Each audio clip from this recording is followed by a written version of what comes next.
Coming up, an update on the Kohberger trial location. And we'll have information out about the presidential debate going on tomorrow. Murrow News 8 starts now. From the Northwest Public Broadcasting Studios on the campus of Washington State University, this is Murrow News 8. Hello and welcome to Murrow News 8. I'm Brooke Bovenkamp. And I'm Olivia Mayo.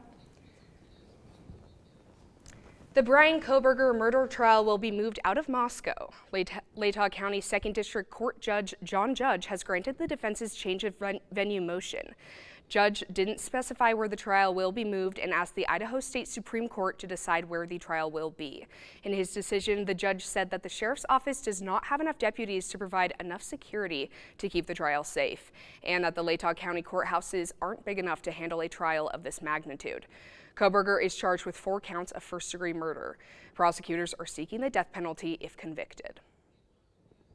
Vice President Kamala Harris will face off against former President Donald Trump tomorrow for the first time since becoming the Democratic nominee. The rules for this debate are that microphones will be muted unless the candidate is speaking.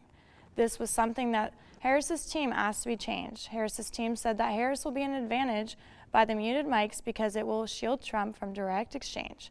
The debate will air 6 p.m. Pacific time for 90 minutes from the National Convention Center in Philadelphia. And some sad news in the world of Hollywood this morning. James Earl Jones, famously known for voicing the iconic role of Darth Vader, has died at the age of 93. The award-winning actor is also known for his performances in Disney's The Lion King and the baseball film Field of Dreams. Over his career, he received many awards, including 3 Tonys, 2 Emmys, and 1 Grammy. The university is debuting their new marketing project. The campaign, called Here We Go, emphasizes WSU's far-reaching impact on research and education in Washington State and around the world. The goal is to boost awareness of WSU as leaders among public universities while improving perspectives of the university system. The university invested $1.7 million towards paid advertising for this brand effort, with the goal of strengthening their brand consistency. Starting today, Chambers Road 7 miles south of Pullman off of U.S. Highway 195 has closed. Whitman County Public Works is replacing the bridge on Chambers Road at the highway and says that it will not be opening back up until November 1st. The decades-old effort to make U.S. Highway 95 safer south of Moscow has hit another delay, and according to Idaho Transportation Department, the construction on the new section of the highway won't be complete until next year. The previous timeline of this project, of the highway project, to open traffic this fall. Work on this new highway segment began of spring of 2022. Coming up, a red flag warning has been issued for Whitman County. And Sam Fulton will have your weather for us.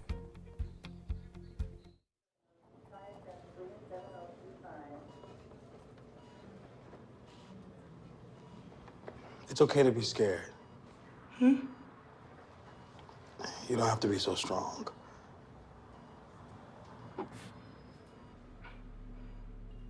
Strength is not optional.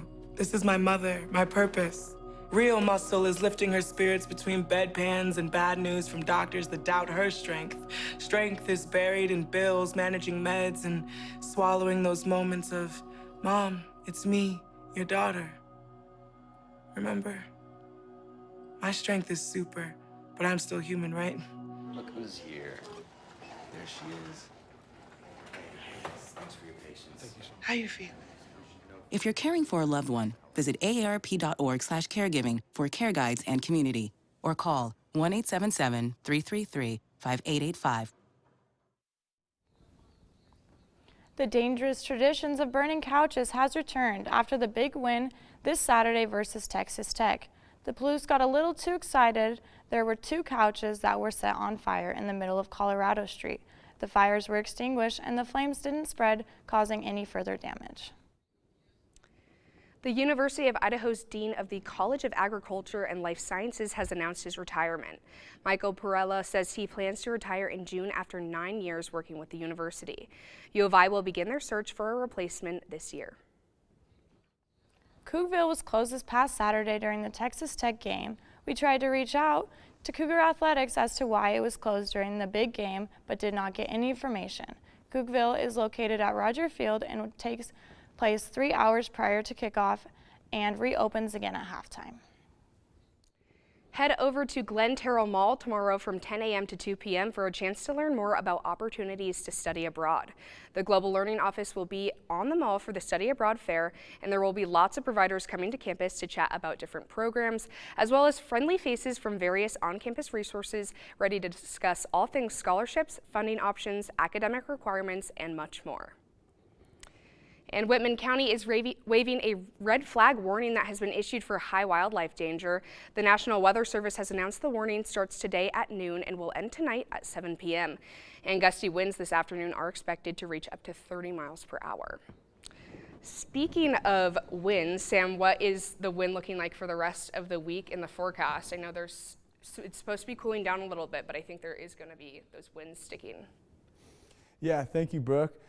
Today's high is 84 with a low of 53. The wind is 5 to 9 miles per hour. The sunrise this morning is at 6:20 a.m. and sunset goes to 7 p.m. or around that time. Tomorrow it should be 79 degrees high with a low of 57. Wind should cool down a little bit with 3 to 5 miles per hour.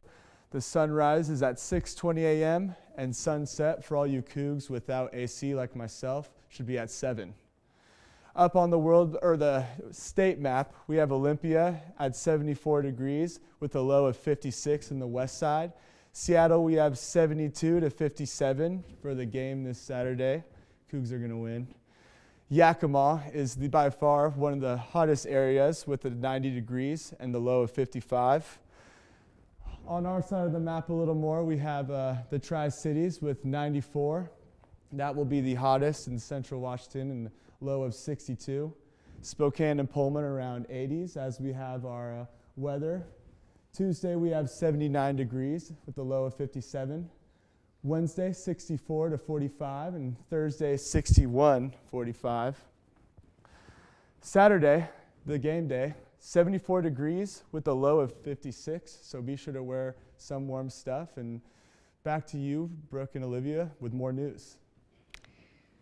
Thanks so much, Sam. Up next, we've got some highlights from an exciting weekend for Cougar sports coming up after the break.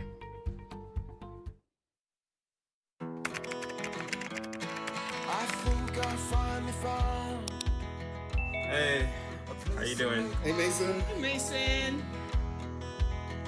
Got a new house. It's looking pretty cool so far. A place that I call home. I'm teaching Louise how to cook some lasagna. It only takes a spark to make a fire start.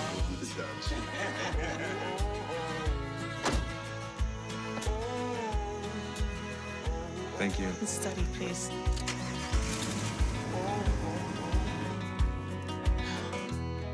I think I finally found a place to make my own. A place that I call home. This place that I call home.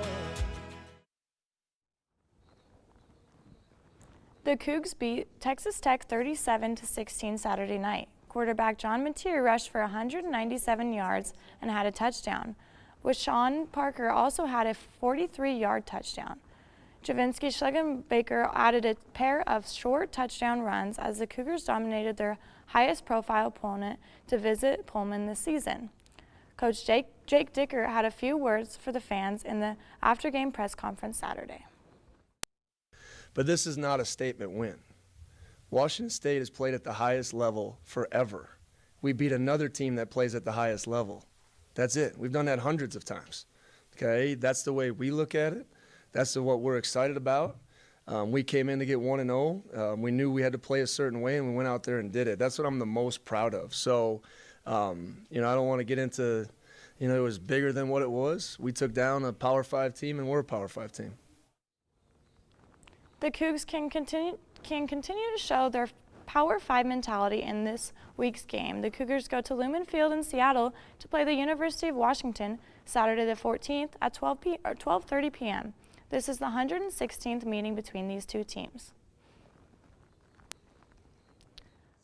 Are putting up a good performance, and I think they can have a good record, but at least for the end of the season. It's just so fun because I have so many rivals over there, you know, from high school.